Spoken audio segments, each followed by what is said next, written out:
Чек арадагы 3 айыл өкмөттү суу катышуусу менен камсыздаган жалгыз Актатыр каналын тазалоо иштери башталды. Өткөн кылымдын 50-жылдары элдик Ашар ыкмасында курулган 19 чакырым каналдын 5 чакырымы кошуна Тажикстанды аралап өтөт. Кыргызстан тараптагы 14 чакырымды жыл сайын эл Ашар ыкмасында тазалап келишет. Жалпысынан бул жерде 1200 гектардын тегерегинде сууга жер бар. Ошондой эле 20 миңден ашык адам бул ушу сууга суудан пайдаланышат.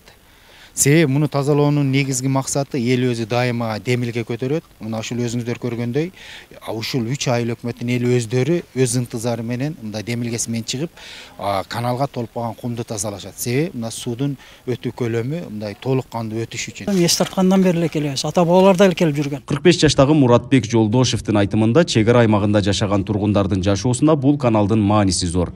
Сугаттан мал жандыктарынан артканын ичүүчү суу катарында да пайдаланышат. Ошол себептүү акыркы 60 жылдан ашуун убакыттан бери жыл сайын эл топтолуп Ашар өткөрүп турушат.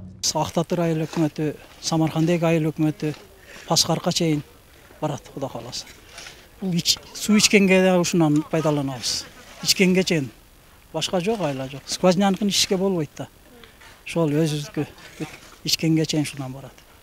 Жаштырак, молодец, Актатыр каналы элге экономикалык жактан гана пайда болбостон, бул аймакта жашоочулардын ынтымак беримдигинин да көрсөткүчү болуп келет. Элдин канчалык ынтымагы бекем болсо, канал тазалоо иштери ошончолук бат бүтөт.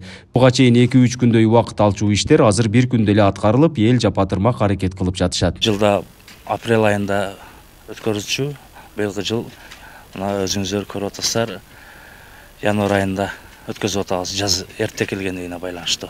Четиден элдин ынтымагы, биримдикте ушундай иш-чараларда биргеликте иш алып баруусуна жакшы мүмкүнчүлүктөр түзүлөт да.